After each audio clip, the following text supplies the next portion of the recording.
உனக்கு என்ன தெரியும் மக்கள் கஷ்டத்தை பத்தி? சிகரெட் குடிப்ப, மூவில ட்ரிங்க்ஸ் அடிப்ப, இதெல்லாம் பண்ணிட்டு டாஸ்மார்க் பத்தி பேசுறதுக்கு விஜய்க்கு யார் உரிமை கொடுத்தா? என் மாஸ்டர் படத்துல விஜயோட கேரக்டர் என்ன என்னன்னு சும்மா ஒரு குல்லாவை போட்டுட்டு நான் வந்து மைனாரிட்டி பக்கம் இருக்கேன்னு ஒரு நாள் வந்து இஃப்தார் வச்சுட்டு எல்லாம் வந்துருமானே? எனக்கு பேச தெரியும். அந்த அறிக்கை கரெக்டா லிமிட்ல வச்சு சும்மா எங்க பக்கத்துல வச்சுட்டு இந்த ஒர்க் ஃப்ரம் ஹோம் பாலிடிக்ஸ் பண்ணிட்டு சின்ன பசங்க மாதிரி பாரதிய ஜனதா கட்சிட்டு வந்து சண்டை போடக்கூடாது. Hi hello friends, welcome back to road side அம்மானிஸ். எல்லாம் தமிழக வெற்றி கழகத்தோடருக்கும் பொதுமக்களாகிய அனைவருக்கும் வணக்கத்தை தெரிவிச்சுக்கிறேன்.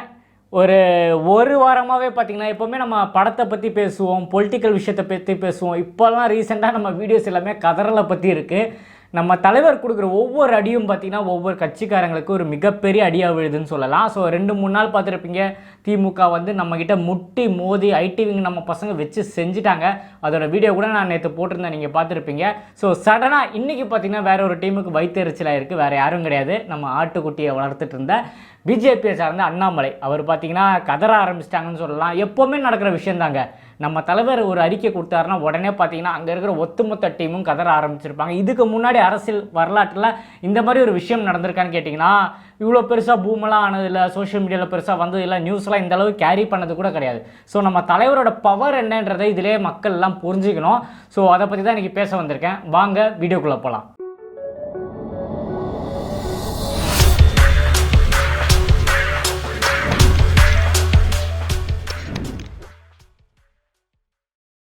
அதாவது பார்த்திங்கன்னா இந்த ஊழல் நடந்த விஷயம், 1000 கோடி ஸ்கேம் டாஸ்மார்க்கில் நடந்தது. ஸோ நிறைய இடத்துல அதை பற்றி பேச ஆரம்பிச்சிருக்காங்க. ஸோ இது அனௌன்ஸ் பண்ண உடனே ப்ரெஸ் ரிலீஸ் வந்தது. இது வந்தோடனே பார்த்திங்கன்னா எந்த நியூஸுமே இது பெருசாக கேரி பண்ணல. எல்லா நியூஸும் இதை அப்படியே தட்டி கழிச்சிட்டாங்க. யாருமே இதை பற்றி பேசவே இல்லை. நம்ம தோழர்கள் ஆன்லைனில் இது ஒரு மிகப்பெரிய லெவலாக ட்ரெண்ட் பண்ணாங்க. எல்லாருமே இதை ஷேர் பண்ண ஆரம்பித்தாங்க. ஸோ அப்போ கூட எனக்கு தெரிஞ்சு பெருசாக ஒரு நடுக்கம் ஏற்பட்ட மாதிரி தெரியல. ஸோ என்னைக்கு நம்ம தலைவர், அதாவது முன்னா நேற்று பார்த்திங்கன்னா நம்ம தலைவர் அறிக்கை விட்டுருந்தார். ஸோ அந்த அறிக்கை வந்த உடனே பார்த்திங்கன்னா எல்லா சேனல்லையும் அதான் டாப் நியூஸ், பேப்பர்லையும் சரி நியூஸ்லையும் சரி ஒரு பிரேக்கிங் நியூஸ் அதுதான். அதாவது இந்த அனௌன்ஸ்மெண்ட் வந்து 2 நாள் கழித்து தான் பார்த்திங்கன்னா இது நியூஸில் கேரி ஆகிடுச்சதுக்கு ரீசன் என்னென்னு பார்த்தீங்கன்னா நம்ம தலைவர் தளபதி அதை பற்றி பேசுனதுனால தான். அதுக்கு முன்னாடி பிஜேபி பேசிச்சு, நிறைய கட்சிக்காரங்க அதை வலியுறுத்தினாங்க. யாருமே பார்த்தீங்கன்னா பெருசாக நியூஸ் கேரி பண்ணல. ஸோ நம்ம தலைவர் சொன்னோன்னா அது மிகப்பெரிய நியூஸ் ஆகிடுச்சு.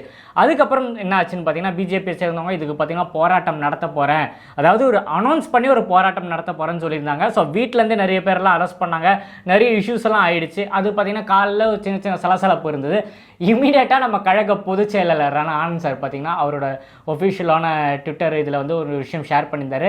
பார்த்தோன்னா அது ஒரு மிகப்பெரிய அடின்னே சொல்லலாம். ஸோ எல்லாருமே எதிர்பார்த்துருந்த விஷயம் தான். இது வெளியே கொண்டு வரணும், வெளிச்சத்துக்கு கொண்டு வரணும்னு அவர் சொன்ன விஷயம் தெளிவாக இருந்தது. அதாவது இந்த போராட்டம் பண்ணுறேன்னு சொல்லி வெளியே வந்து இந்த நடமாடுறது, இந்த மாதிரி நாடகம்லாம் நீங்கள் உங்களுக்குள்ளே வச்சுக்கோங்க.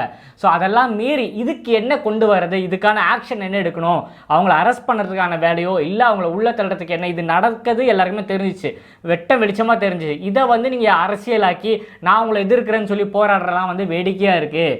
ஸோ தகுந்த நடவடிக்கை எடுக்கணும்னு சொல்லி ஒரு நறுக்குன்னு ஒரு அனௌன்ஸ்மெண்ட் ஒன்று கொடுத்துருந்தாரு. அதை கொடுத்தப்புறம் பார்த்தீங்கன்னா பிஜேபியில் இருக்கிற அண்ணாமலை அவர்களுக்கு என்ன பண்ணுறதுனே தெரிலன்னு சொல்லலாம். ரொம்ப சிரிப்பாக இருந்தது. அவர் ஈவினிங் கொடுத்த ப்ரெஸ் மீட் பார்க்கும்போது அவருக்கு கோபம் வந்துச்சுன்னே சொல்லலாம். முதல்ல நம்ம அண்ணன் அடித்த அடியில் திமுகவோட அவரோட முதலமைச்சரோட பிறந்த நாளைக்கு பார்த்தீங்கன்னா எல்லா ஸ்டேஜ்லையும் பார்த்தீங்கன்னா நம்மளை பற்றி தான் பேசினாங்க. விஜய் அவர்கள் அதை பண்ணுறாரு இதை பண்ணுறாரு, அவரோட பிறந்தநாளை வாழ்த்தை விட்டுட்டு நம்மளை எல்லாருமே திட்டி நமக்கு எது அகேன்ஸ்டாக பேசுகிற விஷயங்கள்லாம் பண்ணாங்களே தவிர அதே மாதிரி பார்த்தீங்கன்னா இப்போ பிஜேபியில் எல்லாருமே கதற ஆரம்பிச்சிட்டாங்க. ஆன்லைனில் 2 நாள் திமுகவை நம்ம வச்சு செஞ்சோம், இப்போ நம்ம பசங்க பிஜேபியை வச்சு செஞ்சுட்டு இருக்கிறாங்க. ஸோ அவர் சொன்ன விஷயம் வந்து பேசலாங்க, கொஞ்சம் நாகரிகமாக பேசலாம். நம்ம எதிர்த்து இப்போ எங்கள் தலைவர் கொடுக்குறதா இருந்தாலும், எங்கள் பொதுச் செயலாளர் கொடுக்குறதா இருந்தாலும், இல்லை எங்கள் கொள்கை பரப்பில் இருக்கிற டீம்ஸ் எல்லாம் கொடுக்குறதா இருந்தாலும் பார்த்தீங்கன்னா ஒரு நாகரிகமாக இருக்கும். யாரையும் கொச்சைப்படுத்திலாம் நாங்கள் யாரும் பேசுனதே கிடையாது. ஆனால் அவர் சொன்ன விஷயங்கள் பார்த்தீங்கன்னா சினிமாவில் இடுப்பை கிள்ளிக்கிட்டும் முத்தம் கொடுத்துக்கிட்டும் இதெல்லாம் கேட்கும்போது பார்த்தீங்கன்னா ஒரு அரசியல் தலைவர் பேச வேண்டிய ஒரு விஷயமா, அதுவும் பிஜேபியை கொண்டு போகிற ஒரு தலைவர், தமிழ்நாட்டில் அவரை முதன்மைப்படுத்தி தான் பிஜேபி இருக்குது. ஸோ அந்த மாதிரி ஒரு தலைவன் பேசுகிற விஷயமா இது எனக்கு தெரியல. ஸோ அதை பார்க்கும்போது நாகரிகம் கிடையாது. ஒரு சினிமா நடிகை தொட்டு கிள்ளி அப்படின்னு பார்க்கும்போது பிஜேபியில் எத்தனை நடிகர்கள் இருக்காங்க, எவ்வளோ பேர் அந்த மாதிரி நடிச்சிருக்காங்க. நடிப்பையும் அரசியலையும் வேறுபடுத்த தெரியாத ஒரு தலைவர் பிஜேபியில் இருக்காரும்போது வேடிக்கையாக இருந்தால். நேற்று கூட நான் ஆன்லைனில் ஒரு பதிவு போட்டிருந்தேன் அவரோட நாடகம் எல்லாமே. ஸோ இவ்வளோ நாளாக எனக்கு தெரியாமல் இருந்ததுங்க, இந்த பிஜேபியும் திமுகவும் இவ்வளோ பெரிய நாடகம் நடத்துகிறாங்கன்றது சத்தியமாக நம்ம யாரையும் கண்டே பிடிக்க முடியாது. அந்த அளவுக்கு இருந்து இத்தனை வருஷமாக நம்மளை ஏமாற்றிருக்காங்கன்னும் போது வியப்பாக இருந்தது. என்றைக்கு நம்ம தலைவர் இந்த விஷயத்தை கொண்டு வந்து முன்வைக்கும் போது தான் இவ்வளோ விஷயங்கள் நடக்குதா? இல்லைனா நான் ஒரு மிகப்பெரிய எக்ஸாம்பிள் சொல்கிறேங்க. அதாவது இந்த வீடியோ நிறைய பொதுமக்கள்லாம் பார்ப்பீங்க, அப்படி நம்ம தோழர்கள் பார்க்குறதுனால எல்லாருக்குமே ஷேர் பண்ணுங்கள். அவங்களுக்கு இந்த விஷயத்தை நம்ம தெரியப்படுத்தணும். கண்டிப்பாக எலெக்ஷனுக்குள்ளே இது எல்லாருக்குமே தெரியணும். இது முக்கியமான விஷயம். இவ்வளோ நாள் இவங்க ஏமாந்துருக்காங்கன்னு போது வியப்பார் என்ன உள்பட தான் சொல்கிறேன். ஆனால் ஒரு முக்கியமான விஷயம் நான் ஷேர் பண்ணுறேன்.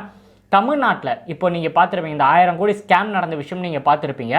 தமிழக அரசு தான் இது பண்ணியிருக்காங்க, எல்லாருக்குமே தெரியும். ஸோ அவங்க நினச்ச விஷயத்தை அவங்க பக்காவாக இம்ப்ளிமெண்ட் பண்ணுறாங்க. ஸோ இது நரேந்திர மோடி, அதாவது பிஜேபியோட, உங்களுக்கு தெரியும், இந்தியாவோட பிரைம் மினிஸ்டர், அவங்கள சார்ந்த கட்சி தான் பிஜேபி. தமிழகத்தில் அண்ணாமலை அவர் கொண்டு போயிட்டுருக்காரு. ஸோ அவங்களுக்கு இந்த விஷயம் தெரியாமல் இருக்குமா?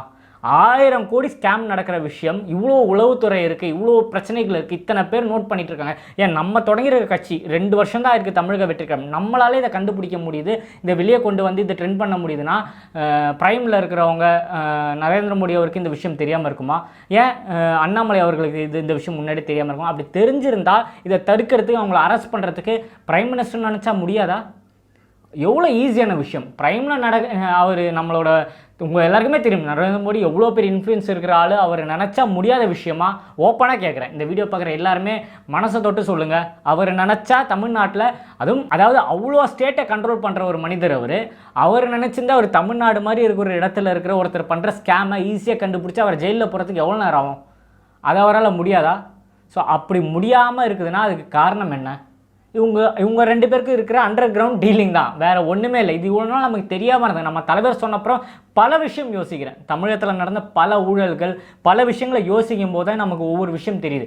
இந்த விஷயம் எப்படி நம்ம தமிழக முதலமைச்சர் இந்த விஷயத்தை எப்படி இம்ப்ளிமெண்ட் பண்ணியிருப்பாங்க? இவ்வளோ தப்புகள் நடந்திருக்கு, இவ்வளோ ஊழல் நடந்திருக்கு, எலெக்ஷன் அப்போ இவ்வளோ விஷயங்கள் பண்ணுறாங்களே, இதெல்லாம் ஏன் வெளியே தெரியாமல் இருக்குது? ஸோ பிஜேபி எதிர்க்கிறாங்கன்னு சொல்கிறாங்க, 2 பேர் எதிர்த்து போட்டிடுறேன்னு சொல்கிறாங்க.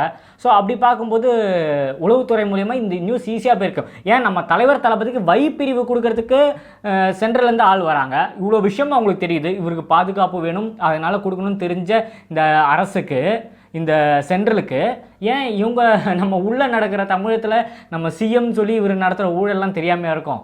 இவ்வளோ விஷயம் தெரிஞ்சும் அவங்க கண்ணை மூடி இருக்கிறதுக்கு மெயின் ஒரே ஒரு ரீசன் தாங்க. 2 பேரும் இருக்கிற யாருக்கும் தெரியாத ஒரு கூட்டணி. எல்லாருமே வெளியே தெரிஞ்சு தான் கூட்டணி போடுவாங்க. இவங்க வெளியே சண்டை போட்டுப்பாங்களாம், அண்டர் கிரவுண்டில் கூட்டணி வச்சுப்பாங்க. இவங்களே எதிர்ப்பாங்க, இவங்களே ஒன்று சேர்ந்துப்பாங்க. ஏதாவது ஒரு விஷயம், சிஎம் சார்ந்த விஷயம் ஏதாவது நெகட்டிவ் வந்தால் உடனே இவங்க ஒரு விஷயத்தை கொண்டு வருவாங்க. இவங்களுக்கு ஏதாவது நெகட்டிவ் வந்தால் அவங்க ஒரு விஷயம் கொண்டு வருவாங்க. இதை தாங்க இவ்வளோ நாள் நடந்துட்டுருக்கு. இதை மக்களுக்கு தெளிவாக தெரிகிற மாதிரி நம்ம தலைவர் வெளியே வந்து சொன்னோன்னா தான் விஷயங்கள் புரிஞ்சுது. இது கூடிய விரைவில் மக்களுக்கு எல்லாருக்குமே இந்த விஷயம் தெரிய வரும். அந்த விஷயத்தை நம்ம வெளியே சொன்னனால தான் என்னமோ தெரியல, அண்ணாமலை நேற்று செம்மையாக சூடாயிட்டாரு. அவர் கொடுத்த இன்டர்வியூ பார்த்தீங்கன்னா, விஜய் அவர்கள் வீட்டுக்குள்ளே உட்காந்துருக்காரு, ஹோம்ஒர்க் பண்ணுறாரு, ஸ்கூல் நடத்துகிறாரு, அப்படி இப்படின்னு வாய்க்கு வந்தபடியெல்லாம் பார்த்தீங்கன்னா கொச்சையாக பேசின விஷயங்கள். கொஞ்ச நாளைக்கு முன்னாடி சிவாஜி கிருஷ்ணமூர்த்தி திமுகவோட பேச்சாளர் பேசினதுக்கும் இப்போ அண்ணாமலை அவருக்கு பேசினதுக்கும் பெரிய வித்தியாசம்லாம் எதுவும் கிடையாதுங்க. 2 பேருமே வாய்க்கு வந்தது பேசியிருக்காங்க, நாகரிகம் இல்லாமல் பேசியிருக்காங்க. 2மே ஒரே கேட்டகரி தான் என்னை பொறுத்த வரைக்கும் சொல்லுவேன். நீங்கள் எல்லாருமே அந்த விஷயத்தை பார்த்துருப்பீங்க, நியூஸில் கூட இந்த விஷயத்தை பார்த்துருப்பீங்க. நீங்கள் இதை பற்றி என்ன நினைக்கிறீங்கன்னா, காலையில் இவ்வளோ விஷயங்கள் நடந்தது, இவ்வளோ போராட்டம்லாம் நடந்து எல்லாம் சொல்கிறாங்க, நிறைய விஷயங்கள்லாம் அவர் பேசுகிறாங்கன்னு சொல்கிறாங்க. ஆனால் எதுவுமே பெருசாக மீடியா வெளிச்சத்துலலாம் எதுவுமே பெருசாக வரல. ஈவினிங் எப்போ நம்ம தலைவர் தளபதியை தாக்கி பேசினாரோ, அவர் பேரை உள்ளே இன்செக்ட் பண்ணி பேசினாரோ, அதுதான் நியூஸாக வந்திருக்கு. ஸோ அதுக்கு ரீசன், நம்ம தலைவரை தொட்டால் மீடியா ஃபுல்லாக தெரிய வரும் அவருக்கு நல்லா தெரிஞ்சனால சாயந்தரம் ப்ரெஸ் மீட் கொடுக்கும்போது நாடகத்தை அவர் ஆடி இருக்காரு. இதில் எந்த சந்தேகமும் இல்லை. ஸோ நீங்கள் இதை பற்றி என்ன நினைக்கிறீங்க? இந்த கேம் எவ்வளோ சீக்கிரம் முடியுன்றதெல்லாம் நீங்கள் நினைக்கிறீங்கன்றத கமெண்ட்டில் தெரியப்படுத்துங்க. முன்னாடியே சொன்ன மாதிரி தான், இது முடிஞ்ச அளவுக்கு உங்களால் முடிஞ்ச ஒருத்தருக்கு ஷேர் பண்ணுங்கன்னா, இது பொதுமக்களுக்கு தாங்க இந்த விஷயங்கள் நிறைய போய் சேரணும். இன்னும் நம்ம தலைவரை பற்றியும் தமிழக வெற்றி கழகத்தை பற்றியும் உயிர் உள்ளவரை பேசிகிட்டு இருப்பேன். இன்னும் நிறைய வீடியோவில் சந்திப்போங்க. ஸ்டார்டா டேக்கர் பாபாய். நான் உங்கள் ஏஜே. நன்றி.